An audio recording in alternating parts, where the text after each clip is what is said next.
আল্লাহু আকবারের ধ্বনিটাকে কেউ কোনোদিন বন্ধ করতে পারবে না, কিয়ামতের সকাল পর্যন্ত পারবে না, নবীর নামকে কখনো মিটাতে পারবে না। বন্ধুগণ, বাবাজি আমার, খুব গভীর মনোযোগ দিয়ে কথাটি শুনবেন, না বললে পারি না। প্রথম আজান শুরু হয় ইন্দোনেশিয়া থেকে। ফজরের সময় আজান শুরু হয় ইন্দোনেশিয়া, ইন্দোনেশিয়াতে আজান বন্ধ হলো, আবার বাংলাদেশে শুরু হয়ে গেল, বাংলাদেশ শেষ হয়ে গেল, ইন্ডিয়াতে শুরু হয়ে গেল, ইন্ডিয়াতে শেষ হলো, আফগানিস্তান, পাকিস্তান, ইন্ডিয়া, পাকিস্তান হয়ে কাজাকিস্তান, তেহরান, ইরান হয়ে যখন আপনার এশার সময় হয় আমেরিকার সরজমিনে, ওই সময় ফজরের আজান আবার ইন্দোনেশিয়াতে হয়ে যায়। আজান কখনো কেউ বন্ধ করতে পারবে না। মুসলমান, আমরা যদি আজানের ধ্বনি শোনার পরে আল্লাহর দরবারে চলে আসে, আল্লাহর দরবারে যদি কেঁদে নি, আল্লাহ রাব্বুল আলামিন আমাদের দোয়াকে কবুল করবেন, আর গোটা বিশ্বটা আমাদের হাতে একদিনে তুলে দিবে। আমাদের আমল খারাপ হয়ে গেছে। আমল, আজকে আপনাদের এলাকার কথা জানি না, আমার এলাকার কথা বলছি। নওজওয়ানরা যারা ট্যাবলেট খাচ্ছে, ট্যাবলেট বুঝতে পারছেন? কাকে মেয়েটা দিব, কাকে মেয়েটা দিব? চেহারাটা খুব ভালো, রাত্রিবেলা পাগলামি।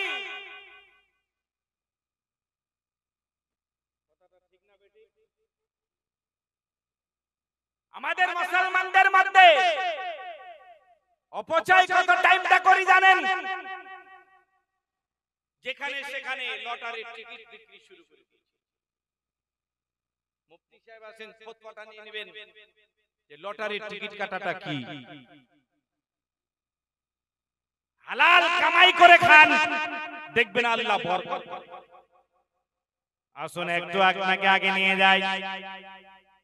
ইমাম আজম আবু হানিফা রাহমাতুল্লাহ আলাইহি,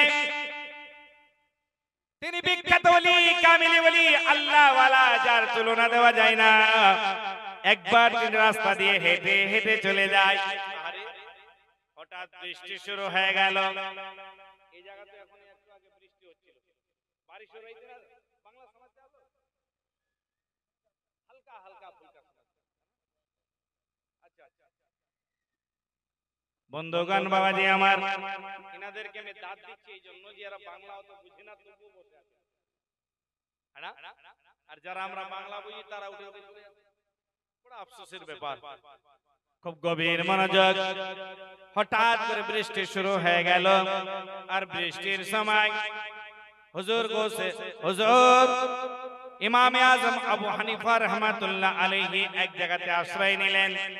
নেওয়ার পরে দেখতে পাওয়া যায় একটা বাচ্চা আশ্রয় নিয়ে নিলেন। নেওয়ার পরে ওই সময় আল্লাহ আল্লাহ, যার তুলনা দেওয়া যায় না।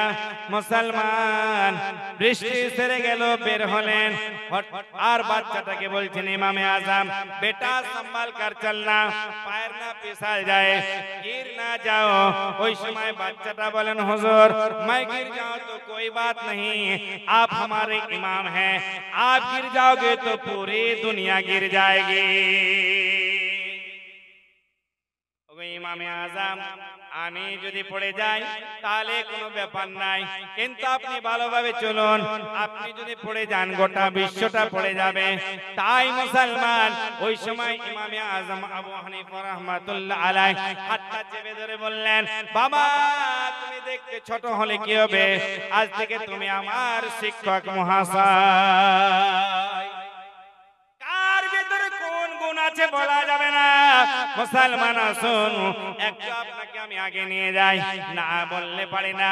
গোসে সমদানি, কুতুবে রব্বানি, জ্ঞানী গুণী মুহিউদ্দিন আব্দুল কাদের জিলানী আল বাগদাদি রাহমাতুল্লাহ আলাইহি, তিনার বড় শান, তিনার বড় মান। তিনার বাবার নাম ছিলেন আবু সালেহ মুসা জঙ্গি দোস্ত, তিনার মায়ের নাম ছিল উম্মুল খায়র ফাতেমা। উম্মুল খায়র ফাতেমা।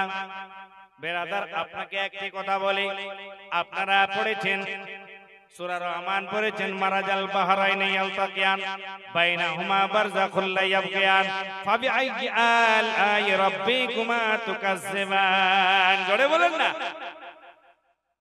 যারা ভূগোল পড়েছেন তিনারা বলতে পারবেন দুটা সমুদ্র যখন একসঙ্গে ঘূর্ণিঝড় খায়, ঘূর্ণিঝড় মারে, ওখান থেকে লুলু মুঙ্গার মতি বের হয়। ঠিক সুফায়ে কেরাম বর্ণনা দিয়েছেন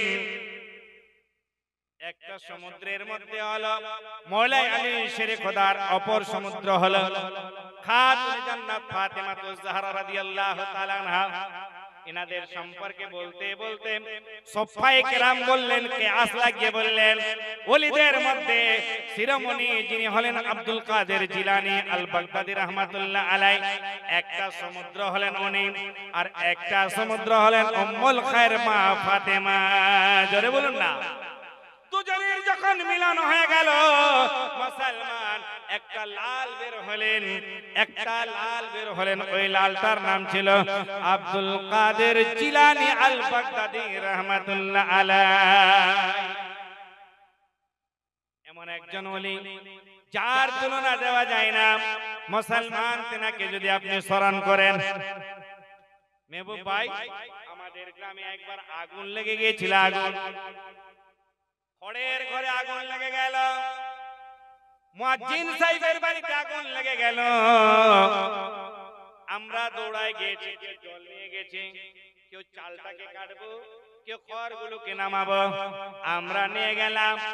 আর ওখান থেকে কেটে কেটে আমরা কি করব,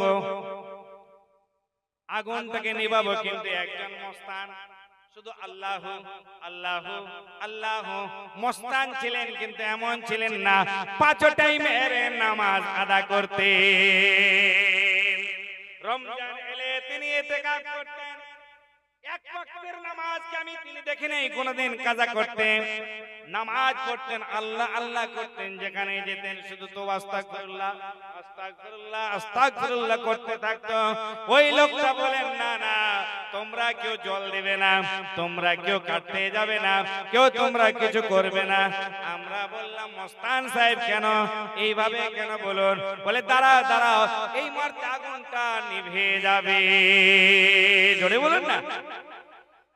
পাগল নাকি রে ভাই? আগুনটা নিভবে কি করে? জল না দিলে আগুন নিভায়? আগুনের ধর্ম হলো জ্বালানো, জলের ধর্ম হলো নিভানো। তো জল দিতে নিষেধ করছে, ও কি করলো? এক বালতি ধুলো নিয়েছে, ধুলো, আর ধুলোকে নিয়ে নিয়ে বলছে ইয়া গৌস আল মাদাদ, ইয়া গৌস আল মাদাদ, ইয়া গৌস আল মাদাদ। সত্যি করে বলি নিজের মাথার চোখ দিয়ে দেখলাম যে জায়গাটাতে আগুন লেগেছিল ওই জায়গাটা জ্বলে পড়ে গেল। অন্য কথার আগুনটা প্রভাব বিস্তার করতে পারল না।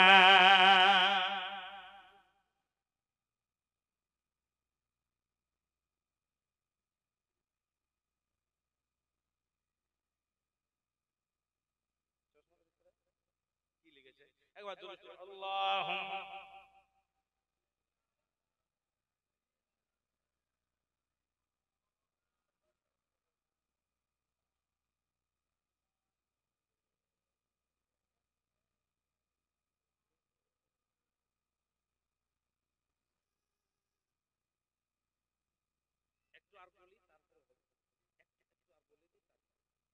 उसी में घबराइए, है ना?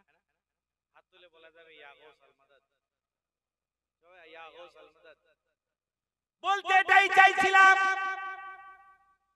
যে এই জায়গাটা আগুন লেগে গিয়েছিল ওই জায়গাটা জ্বলে পড়ে গেল, আর অন্য কোথাও গেল না। তাহলে আমার গৌসে পাকের ক্ষমতা কত? মুসলমান বলতে গেলে সময় লেগে যাবে। পরেশগার মুত্তাকি আল্লাহওয়ালা মানুষ যাদের তুলনা দেওয়া যায় না। বন্ধুগণ, গৌসে পাকের নামের যদি এই ক্ষমতা হতে পারে, তাহলে গৌসে পাকের নামে কনফারেন্স সাজিয়েছে, এর কত বড় ফজিলত রয়েছে। খুব গভীর মনোযোগ। আমার গৌসে পাক রাদিয়াল্লাহু তাআলা বাচ্চাদেরকে পড়াচ্ছেন, পড়াতে পড়াতে পড়াতে চেহারাটা লাল হয়ে গেল। হাতটাকে লাগিয়ে দিলেন, আর যেমনি হাতটাকে এইভাবে উঠিয়েছেন, এদিক থেকে ঝরঝর ঝরঝর করে জল প্রবাহিত হতে লাগলো, পানি বহ রহে হ্যাঁ। হাতটা উঠিয়ে দিলেন, জল বের হয়, পানি বের হয়। কিছুক্ষণ চললো মুসলমান, চলার পরে চেহারাটা ভালো হয়ে গেল। বাচ্চারা ছাত্ররা বলেন, হুজুর বুঝতে পারলাম না আপনি আমাদেরকে পড়াচ্ছিলেন, পড়াতে পড়াতে পড়াতে পড়াতে হঠাৎ আপনার কি হলো? হাতটা এভাবে লাগিয়ে দিলেন, আর লাগিয়ে দেওয়ার পরে ঝরঝর করে জলটা পেয়ে বের হতে লাগলো। বলে বেটা पूछो मत, चलो सबक पढ़ाई याद करो, सबक याद करो, चलो पढ़ लो। बोले नहीं हुजूर थोड़ा बता तो दीजिए क्या बात है। बोले बेटा আমার একজন মুরিদ লোহিত সাগরে এই পার থেকে ওই পারে নৌকা নিয়ে আসা যাওয়া করে। নৌকা বুঝেন না? আপনার তো গোরাল ঘাটে নৌকা ছিল, এখন আছে কি নাই? है ना? নৌকা এদিক থেকে ওদিকে নিয়ে যায়, এদিক থেকে ওইদিকে নিয়ে যায় নৌকা। হঠাৎ করে মধ্যস্থ লেগেছে, এমনও সাইক্লোন চলে এলো, আর নৌকাখানা ডুবতে চলেছে। ওই সময় আমাকে বলছে ইয়া গাউস আল মাদাদ, ইয়া গাউস আল মাদাদ, ইয়া গাউস আল মাদাদ। ওই লোহিত সাগর থেকে ওই শব্দটা আমার কান পর্যন্ত চলে এলো। জোরে বলেন না। যেমনি এলো আমি দেখলাম আমার মুরিদ আমাকে ডাকছে, আমি হাতটা লাগিয়ে দিলাম, জলটা এদিক থেকে বের হয়ে গেল। আর আমি ওই নৌকাখানাকে কিনারায় লাগিয়ে দিলাম, কিনারায় লাগিয়ে দিলাম। জোরে বলুন না। বলতে এটাই চাইছিলাম মুসলমান গো, যদি আমার গোসে পাককে ইয়াদ করা যায়, ওখান থেকে এখান পর্যন্ত শুনতে পারে, গোসে পাকের যদি এত ক্ষমতা হয়, তাহলে আমার নবীর ক্ষমতা কত রয়েছে। জোরে বলুন না। এই জন্য কোন কবি বলেছেন, বলবো দু চারটা বাংলা ছন্দ বলবো। জন্ম আমার নবীর যুগে হলে কেমন হতো, দুই নয়নে রাসূল পাক দেখলে কেমন হতো।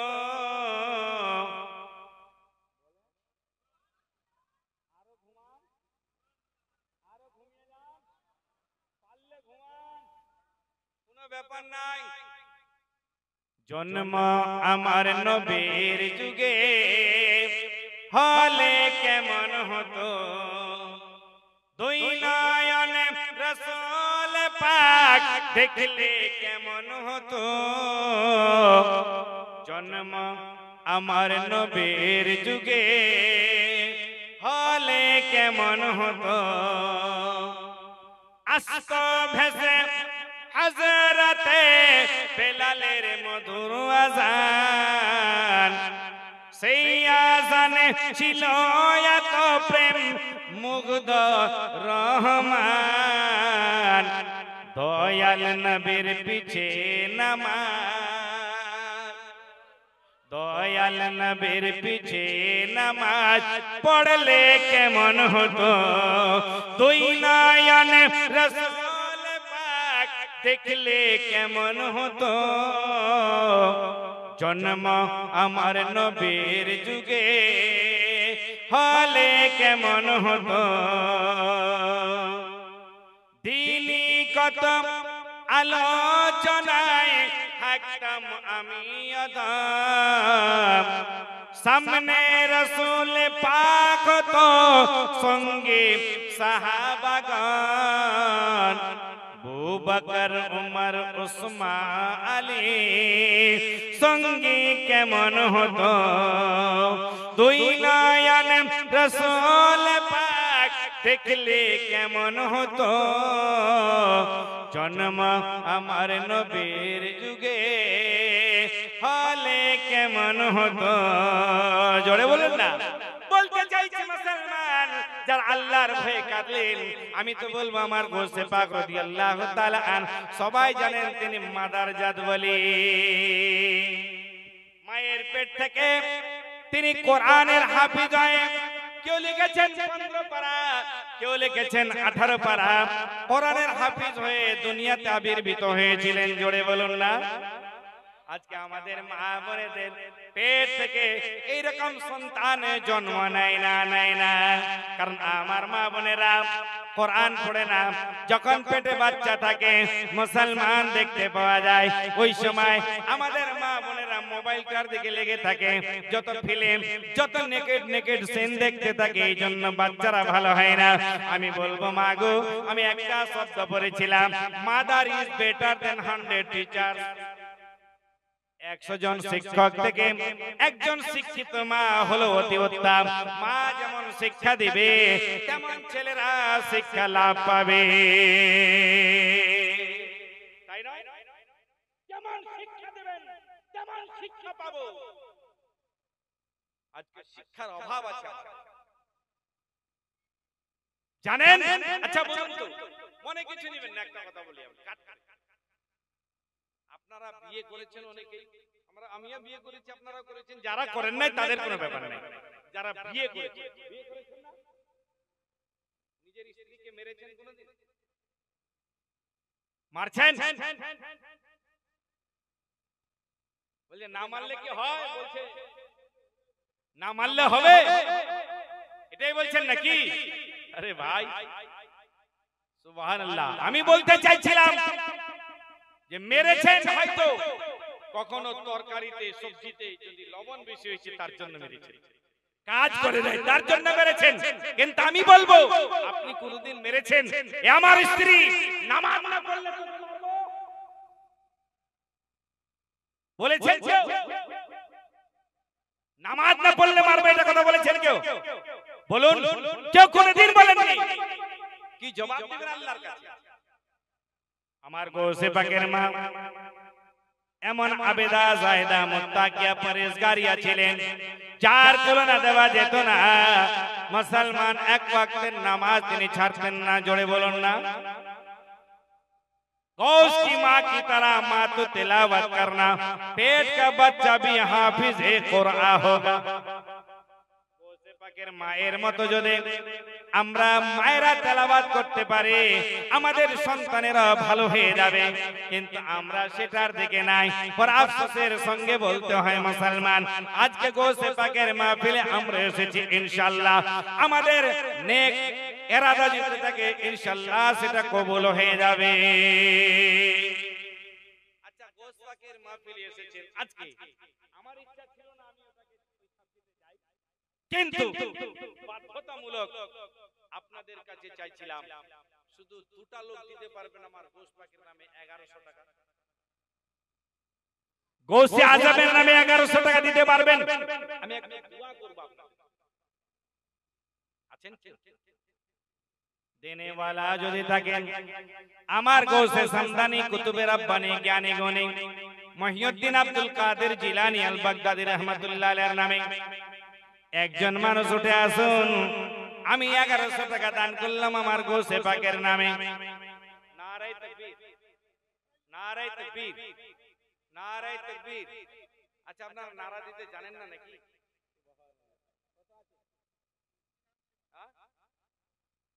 সুবহানাল্লাহ, কি বাত! नारे तकबीर, जोर से नारे तकबीर, नारे रिसालत। এই কেমন কথা গো, আমি 1100 চাইলে আমি 4100 টাকা দিয়ে দিলাম। জোরে বল আলহামদুলিল্লাহ, জোরে বলেন না, জল পান করি। হ্যাঁ,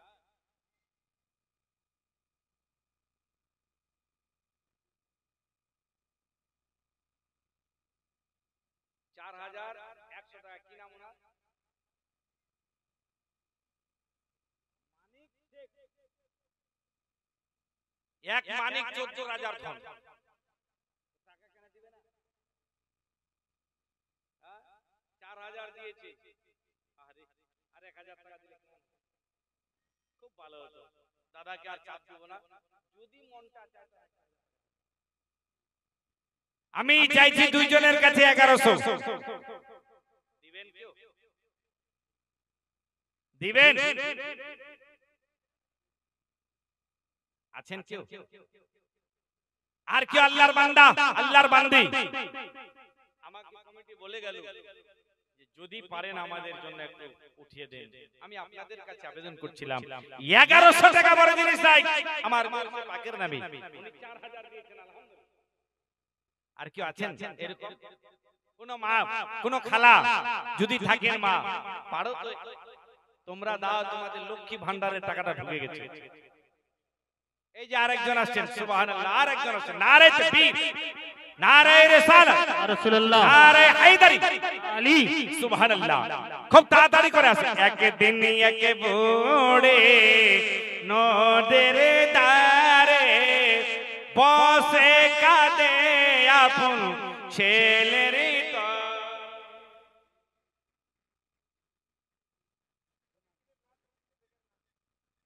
নাম নাই বেনামি, নাম ওনার নাই, বেনামি নাম আছে উনি বলবেন না। আলহামদুলিল্লাহ 1100 টাকা নারে তাকবীর।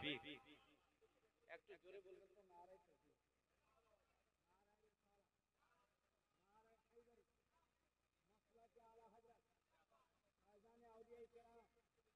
সুবহানাল্লাহ 1100 টাকা দিয়েছেন। আর যদি কেউ দিতে চান উঠে আসুন খুব তাড়াতাড়ি করে, ইনশাআল্লাহ আপনাদের কমি হবে না।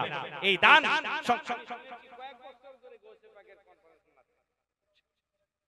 এ আমার মা খালা লক্ষ্মী ভান্ডারের টাকাটা ফালা, তুমি আমার খালা, লক্ষ্মী ভান্ডারের টাকা মা বোনদের কাছে আছে। আমার মায়েরা যদি পারো 1100 টাকা করে পাঠাও, ইনশাআল্লাহ এই দান সঙ্গের সাথে হবে, অন্ধকার কবরের বাতি হবে, হাসরে মিজানে পুলসিরাতে কাজে আসবে।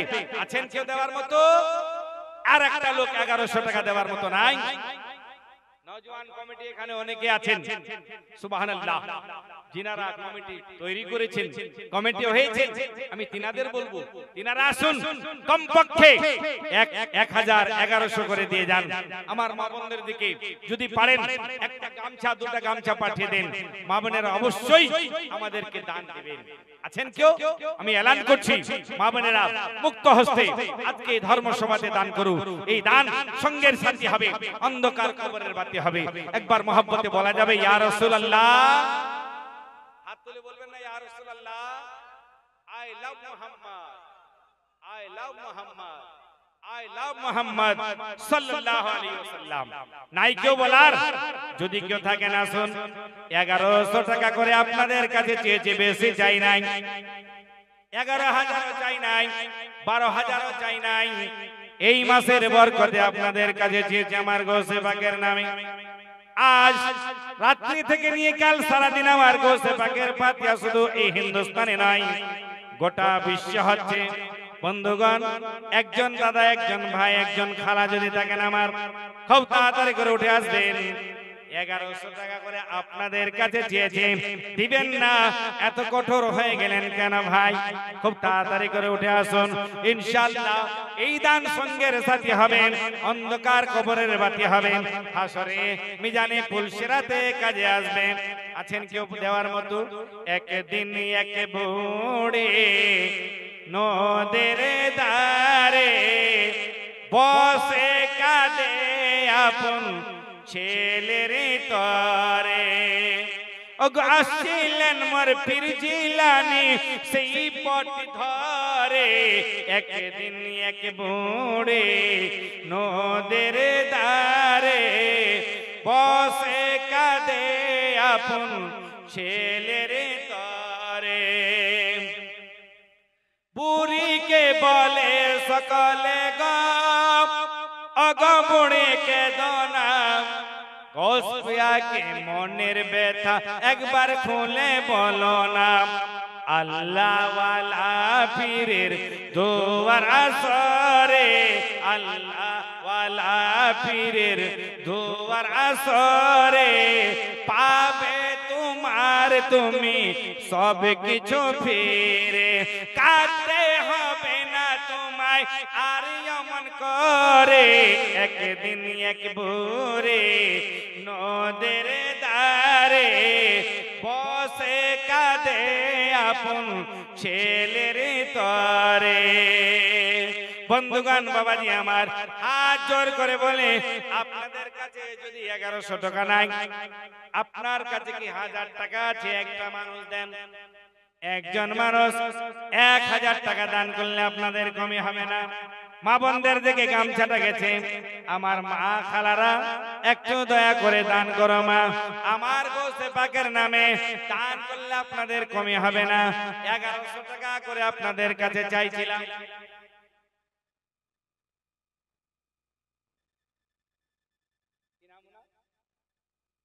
জৈনুদ্দিন, নারে তাকবীর, নারে রিসালাত। জৈনুদ্দিন সাহেব 1100 টাকার দাতা, উনি 100 টাকা নগদ 1000 টাকা পড়ে দিবেন, হ্যাঁ না? জৈনুদ্দিন সাহেব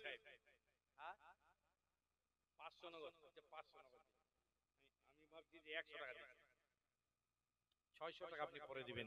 একজন ওখান থেকে হাত দেখাচ্ছেন, দেখেন আজকে নাই তো কালকে দিবেন, পরশু দিবেন, দিবেন।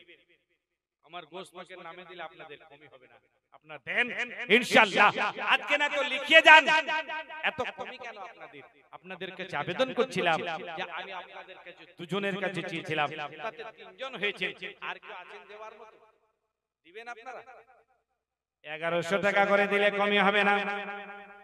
আল্লাহ রাব্বুল আলামিন আপনাদেরকে ভালো রাখবেন, সুস্থ রাখবেন, তাজা রাখবেন, টাটকা রাখবেন। হয়তো নগদ দিয়ে দিয়েছেন নাকি ভাইজান, আমার ওখানে ওই টাকাটা পড়ে গেল। সুবহানাল্লাহ। আর কি আছেন? ওই যে দিচ্ছেন, সুবহানাল্লাহ। শাহজাহান, শাহজাহান, শাহজাহান দিয়েছেন 1100 টাকা। নারে তাকবীর, নারে রিসালাত। সুবহানাল্লাহ, সুবহানাল্লাহ। শাহজাহান এমন একজন বাদশা যিনি দিল্লির জামে মসজিদকে নির্মাণ করেছিলেন, আর তিনি বলেছিলেন